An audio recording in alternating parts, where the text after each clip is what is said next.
Present moment ये कहता है कि आप जो भी कर रहे हैं, आप जिस भी जगह पे मौजूद हैं, जिन भी हालात में हैं, आप प्रेजेंट इंडेफिनिट टेंस में स्टे करिए। इस वक्त यहाँ रहिए, कुछ ना सोचिए। फॉर एग्जांपल वो ऐसी भी बातें कही जाती हैं कि वो अगर आप टूथब्रश कर रहे हैं तो आप पूरी तवज्जो टूथब्रश पर कर दीजिए। जो भी कर रहे हैं सॉरी, उसको पूरी तवज्जो से देखिए और ज़्यादा सोचने की कोशिश ना करें। लोग इतने मासूम हैं कि अपनी मुसीबत को कम करने के लिए अगर कोई उनको जहर भी दे दे तो उस जहर को हाथ में लेके, और अगर कोई उनको बचाने की कोशिश कर रहा हो तो उससे लड़ते फिरते हैं। हमारी हालत ये है। सिर्फ फर्क ये पड़ता है कि दो तरह के बंदे होते हैं। कोई भी स्पिरिचुअल प्रैक्टिस करने वाले दो तरह के लोग होते हैं, बिगनर्स और एडवांस्ड यूजर्स। तो जो बिगनर्स है ना, जब वो इस तरह के प्रेजेंट मूवमेंट और ये लॉ ऑफ अट्रैक्शन वाले फिलॉसफीज पे प्रैक्टिस करना शुरू करते हैं तो माइंड के पास ये आइडिया आता है कि yes there is a way out, there is an escape है कि यहाँ पे।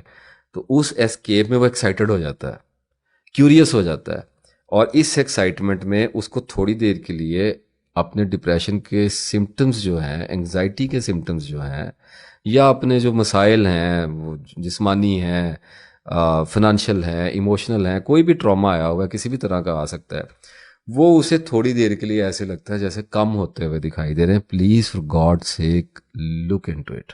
अब एक आई फिलॉसफी, और फिलॉसफी में ये आया कि जी ये प्रेजेंट मोमेंट में रहना है। अब बस जो है बस उसकी तरफ ही फोकस रखना है। तो इसका मतलब ये है कि लेफ्ट और राइट ब्रेन्स को डिस्कनेक्ट करने लगे हैं आप। Please see this. कॉर्टेक्स होते हैं, लोब्स होते हैं, ग्लैंड्स होते हैं, इतना कुछ होता है जहन में कि अब अगर इससे आगे बढ़ा तो सिकेट्री में निकल जाऊंगा, फिसल जाऊंगा, गिर जाऊंगा इसके अंदर। सादा बात अर्ज कर रहा हूं कि अब ऐसे ऐसे कॉर्टेक्स और कॉर्टेक्स और लोब्स हैं कि जिनमें से मतलब एक एक आपको ऐसा बताता हूँ जिसका काम ही ये है कि उसने हमें एक ऐसे एहसास में रखना है, एक ऐसे स्फीयर में रखना है जिससे हमें थ्री डिमेंशंस का एहसास होता जाए। एक्सिस कहते हैं, एक्स वाई एंड जी। जो लोग थ्री डिमेंशनल सॉफ्टवेयर्स में, ऑटो कैड वगैरह में काम करते हैं, नक्शे बनाते हैं, एनिमेशंस करते हैं, उनको मेरी बात बड़ी अच्छी तरह से समझ आ रही होगी। डेप्थ ऑफ फील्ड को कायम रखता है। इंसान उतरा कि उसने कहा जी प्रेजेंट मोमेंट में रहना है, तो होगा क्या? बताऊं आपको क्या होगा। सबसे पहले यूफोरिया आएगा, खुशी के रैप्चर आएंगे, बोझ हटता हुआ फील होगा, भूख लगनी शुरू हो जाएगी, ख्याल अच्छे आने शुरू हो जाएंगे, मौसम अच्छा लगना शुरू हो जाएगा, हत्ता के आंखों के अंदर से जो कलर नज़र आ रहा है वो भी साफ होने लग जाएगा। डिप्रेशन खत्म, पैनिक अटैक्स खत्म, एंग्जाइटियां खत्म, टांगें कांपना खत्म, जान छुटी सो लाखों पाए। इस्लाम की क्या ज़रूरत है अब? प्रेजेंट मूवमेंट मजहब हो गया।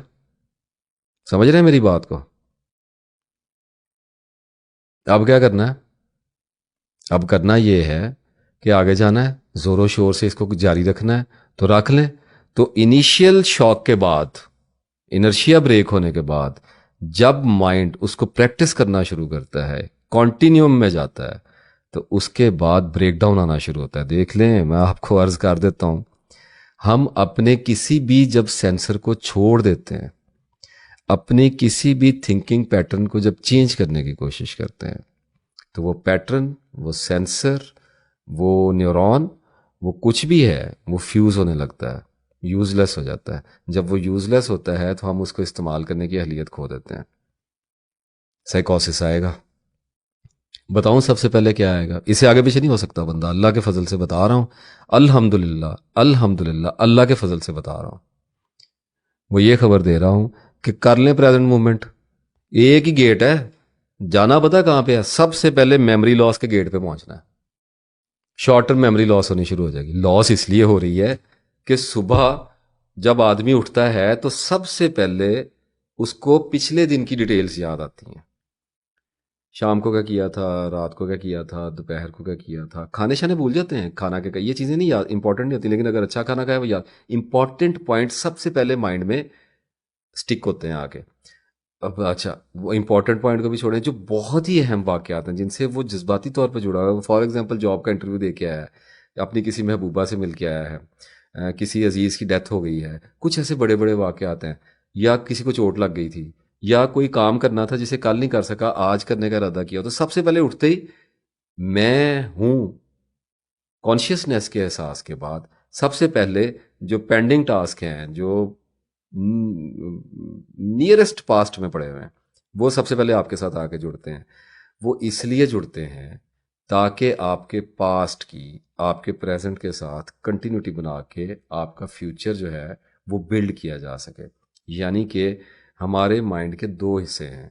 एक हिस्से का काम, मैं बड़े सादा लफ्ज़ों में बताने की कोशिश कर रहा हूँ, एक हिस्से का काम हमारे लेफ्ट को पकड़ के रखना है और एक का राइट को पकड़ के रखना है। इसका मतलब ये है कि एक फ्यूचर को पकड़ता है और एक पास्ट को पकड़ता है, और उसकी वजह से हम सेंटर में खड़े होते हैं। ये हमारा बैलेंस है। आप मेरी बात को देख रहे हैं कि मैं क्या कह रहा हूँ। एक इधर से पकड़ते हैं, एक इधर से पकड़ते हैं, इधर से पास्ट आ रहा है, इधर से फ्यूचर आ रहा है, और प्रेजेंट में खड़े हैं। इस वक्त आप मेरे साथ ऐसे पकड़ के खड़े हुए हैं दोनों डेटास को। मेरे पास्ट में ये हो चुका है और मैं फ्यूचर में ये करूंगा, और मैंने आज बैठ के ये करना है। अब अगर आप अपनी इस नेचर को चेंज करने जाएंगे तो सबसे पहले आपको शॉर्ट टर्म मेमोरी लॉस आएगा। हॉरिफिक। डोंट टेक इट कि ये कुछ नहीं है, देख लेंगे कैसे आएगा। ये जब आना शुरू होता है ना, जब आप जाके गाड़ी में बैठते हैं और आपको अपने पैसे भूल जाते हैं, और आप वापस आके पैसे लेके जाते हैं और आपको अपनी गाड़ी की चाबी भूल जाती है, और जब आप आगे चाबी लेके जाते हैं तो आपको पता चलता है कि आपने जराबें नहीं पहनी हुई, और जब आप जराबें पहन के आते हैं तो आपको पता चलता है कि आपकी गाड़ी की चाबी वापस रह गई है। जब आपके साथ ये पागल खाना होना शुरू होता है ना, तो आपको लग पता जाता है। एक बात मैं और ख़बरदार करता हूँ, अपने माइंड के साथ छेड़छाड़ अगर करेंगे ना, अगर इसको ख़राब करेंगे, इसको अल्लाह ने सही रखा हुआ है, ये अपनी जगह पे खड़ा है। जो तकदीर तदवीर के फ़लसफ़े के अंदर ये चल रहा है, जिस गैब में ये चल रहा है, जिन हालात में ये रखा हुआ है, उसमें एक पावर है कि मैंने येस और नो चूज़ करना है। तकदीर तदवीर पे पूरी वीडियो बनाई है, उसको चैनल पे देखिएगा। उन चॉइसेस के अंदर ये फंक्शन कर रहा है, ये इसका मैकेनिज्म है।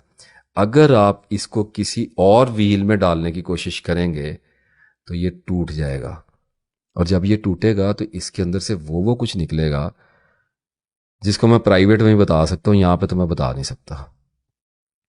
मेमोरी लॉस आएगा, उसके बाद फिर पेंटअप निकलना शुरू होना है। हजूरे वाला पेंटअप आएगा बाहर। पेंटअप का मतलब ये होता है कि, बात तो वही फिर हो गई है ना। पेंटअप का मतलब ये होता है लाशऊर में दबे हुए पुराने खौफ, पुराने सदमे, पुरानी उलझने, पुराने सवाल जिनको आप भूल गए हैं, जिनसे कभी वास्ता ही नहीं पड़ा। कभी कभी याद आते थे, जैसे किसी बच्चे के साथ कोई ज्यादती कर दे बचपन में, जिनसी ज्यादती हो जाए, तो वो एक वक्त गुजरने के साथ साथ 30-35 साल का हो गया फिर भूल जाता है, दब जाता है उसके लाशूर में। ट्रॉमा तो उसको है, उसके वो साइकोलॉजिकली तो वो उसके बिहेवियर्स में मैनिफेस्ट कर रहा है, लेकिन ओवरऑल उसको ज़्यादा तंग नहीं कर रहा। हम लोग अपने सदमात, अपने ज़ख्मों को ऐसे ही छुपा के जिंदा रहते हैं, तो लाशऊर में वो फाइल्ड हो जाते हैं, लेयर्स बनती जा रही होती हैं। जब आप ऊपर वाले माइंड को साइलेंट करने की कोशिश करेंगे जबरन, सप्रेशन के थ्रू, किसी फार्मूले के थ्रू, किसी मेथड के थ्रू, तो पेंट अप ऊपर आएगा, बबल अप हो, बबल निकलेगा इसका। और वो बबल आपकी मर्जी से नहीं निकलना। वो आपको पहले अनाउंसमेंट नहीं आनी कि फाइल नंबर 911 आ रही है जी, तैयार हो जाएं, नहीं। जब पेंटअप की मेमोरी बाहर आती है ना, तो उसके साथ टाइम टैग नहीं होता, क्योंकि वो फॉरगॉटन है, अबेंडन्ड है। 30-35 साल पुरानी मेमोरी के साथ क्या डेट लग के आनी है, उसका टाइम लग के आना है? नो। इमोशन इरप्ट होगा, सिर्फ फीलिंग इरप्ट होगी। माइंड अर्थक्वेक पैदा करेगा।